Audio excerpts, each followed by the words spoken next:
सुप्रभात बच्चों, online class में आपका स्वागत है। मैं Neeta Chaudhary Fortune International School से।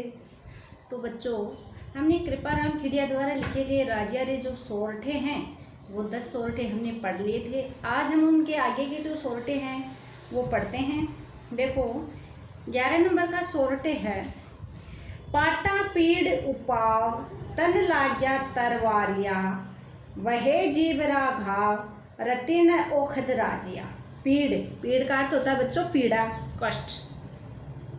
तन यानी शरीर। तरवारिया का अर्थ होता है तलवार। रति का अर्थ होता है थोड़ा भी। ओखद का अर्थ होता है औषधि या दवा। तो इसमें ये बताया गया है कि पाटा पीड़ उपाव तन लाग्या तलवारिया। कवि कृपाराम कहते हैं कि हे राजिया, शरीर पर तलवार के प्रहार से हुए घाव की पीड़ा तो दूर करने के उपाय हैं, उसकी औषधि मिल जाती है, अर्थात उसका घाव ठीक हो जाता है। बहे जीवरा घाव रति न ओखद राजिया। लेकिन कटुवाणी का घाव ऐसा होता है, कड़वी बोली का घाव ऐसा होता है कि उसकी कोई दवा नहीं है। इसका भाव यह है कि कटु वचनों के घाव अमिट होते हैं, यानी कठोर वाणी के घाव बहुत ज़्यादा होते हैं। अतः हमें कड़वे वचन नहीं बोलने चाहिए। यानी एक बार दोबारा देखो इसको, पाटा पीड़ उपाव तन लाग्या तरवारिया, बहे जीवरा घाव रति न ओखद राजिया। कवि कृपाराम कहते हैं कि हे राजिया, शरीर पे तलवार के प्रहार के हुए घाव हैं, उसकी जो पीड़ा है उसको दूर करने के उपाय बहुत हैं, उसकी औषधि भी मिल जाती है, अर्थात वो घाव ठीक हो जाते हैं। लेकिन बहे जीवरा घाव रति न ओखद राजिया, लेकिन कटुवाणी यानी कड़वी वाणी के जो घाव हैं उसकी कोई दवा नहीं है। कटु वचनों के घाव बहुत ज़्यादा होते हैं, कठोर वाणी के घाव बहुत ज़्यादा होते हैं, इसलिए हमें कठोर वचन नहीं बोलने चाहिए। आगे देखो, मूसान मंजार हित कर बैठा हेकण, से जाने संसार रस नय रहसी राजिया। मूसा का अर्थ होता है चूहा। मंजार का अर्थ होता है बिल्ली। रस अपनत्व या मित्रता। रहसी रहता है, नह नहीं। मूसा ने मंजार हित कर बैठा हेकण। कवि कृपाराम कहते हैं कि हे राजा, बिल्ली को अपना हितकारी मानकर चूहा उसके साथ बैठकर अपना ही अहित करता है। यानी बिल्ली को चूहा क्या मानता है? अपना हितकर मानता है, भलाई करने वाला मानता है, और उसके पास बैठ जाता है और क्या हो जाता है? अपना ही अहित करता है। अर्थात बिल्ली कभी भी चूहे का भला नहीं कर सकती। अर्थात बिल्ली है वो कभी भी चूहे का भला नहीं कर सकती, बल्कि क्या करती है? वो चूहे को खाने की सोचती है। सह जाने संसार रस न रसी राजिया, यानी इस बात को सारा संसार जानता है कि वे दोनों मित्रता या अपनत्व भाव से एक साथ नहीं रह सकते। यानी इसमें कृपाराम जी कहते हैं कि बिल्ली को अपना हितकारी मानकर चूहा उसके पास बैठकर अपना ही अहित करता है। यानी चूहा है वो बिल्ली को अपना हितकारी मानता है और उसके पास बैठ करके अपना अहित करता है। बिल्ली कभी भी चूहे का भला नहीं कर सकती, इस बात को सारा संसार जानता है। वे दोनों मित्रता का भाव एक साथ नहीं रख सकते। आगे देखो, खल गुण अणखुताय एक भाव करे आदरे, ते नगरी हुताय रोही आछी राजिया। खल का मतलब होता है दुष्ट। खल का अर्थ क्या होता है? दुष्ट। गुल का अर्थ होता है गुड़ या गुणवान। रोही निर्जन वन, आछी आछा। तो इसमें ये बताया गया खल गुण अणखुताय एक भाव करे आदर। कवि कृपाराम कहते हैं कि हे राजिया, जहाँ पर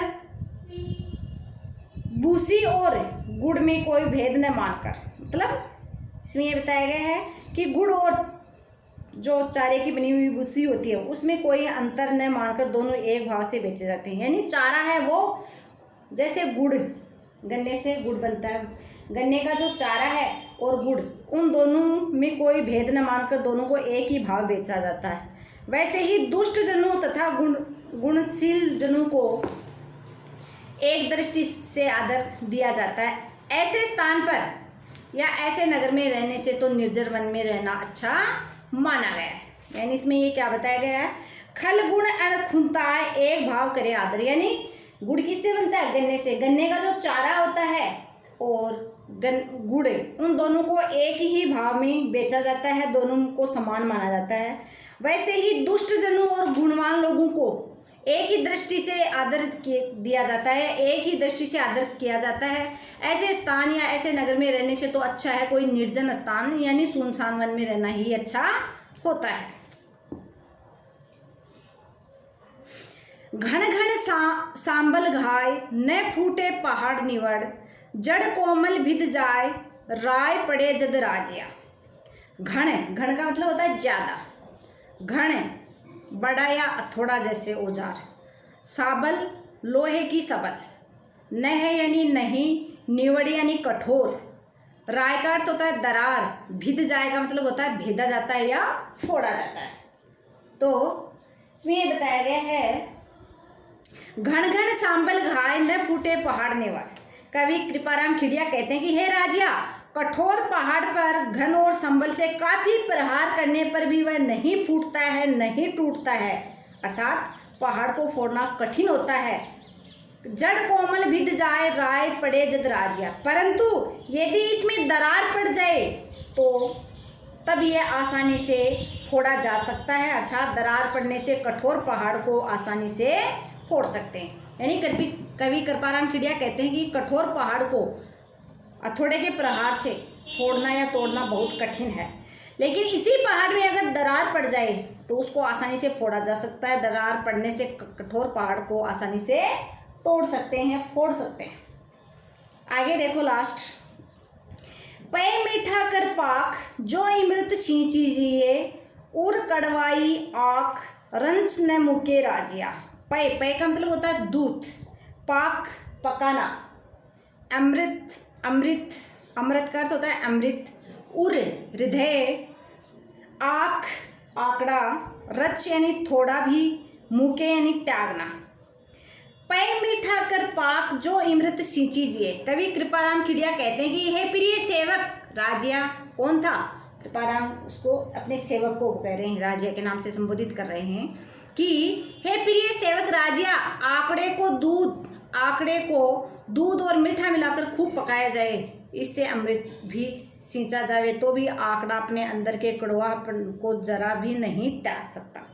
इसमें कृपाराम खिड़िया कहते हैं कि आंकड़े के दूध को उसमें मीठा मिला करके उसको खूब पकाया जाए फिर भी वो अमृत नहीं बन सकता। यानी आंकड़ा है वो अपना कड़वापन जरा भी नहीं त्यागेगा।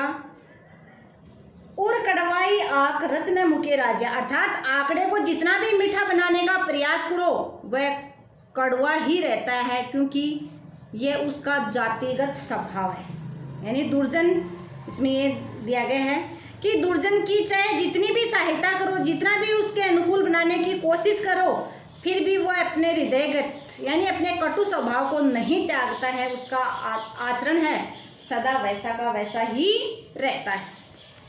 तो इसमें लास्ट वाले में क्या बताया गया है बच्चों, एक बार वापस देखते हैं कि कवि कृपाराम खिड़िया अपने सेवक राजिया से कहते हैं कि आंकड़े के दूध में मीठा मिला करके उसको खूब पकाया जाए तब भी क्या है वो अमृत नहीं बन सकता। यानी आंकड़ा है वो अपने अंदर का कड़वापन जरा भी नहीं त्यागता है। आंकड़े को कितना भी मीठा बनाने का प्रयास करें वो कड़वा ही रहता है, क्योंकि उसका ये जातिगत स्वभाव है। यानी दुष्ट व्यक्ति को हम कितनी उसकी सहायता करें, कितना ही उसको अपने अनुकूल बनाने के लिए प्रयास करें, फिर भी क्या है वो अपने कटु स्वभाव को नहीं त्यागता है। उसका आचरण सदा वैसा का वैसा ही रहता है। तो बच्चों आज हमने कृपाराम खिड़िया द्वारा लिखे गए जो सोरठे हैं वो आज हमारे कंप्लीट हो गए हैं। एक बार आपको इनको देखना है, पढ़ना है और अगली वीडियो में मैं इनके अर्थ आपको भेज रही हूँ। धन्यवाद।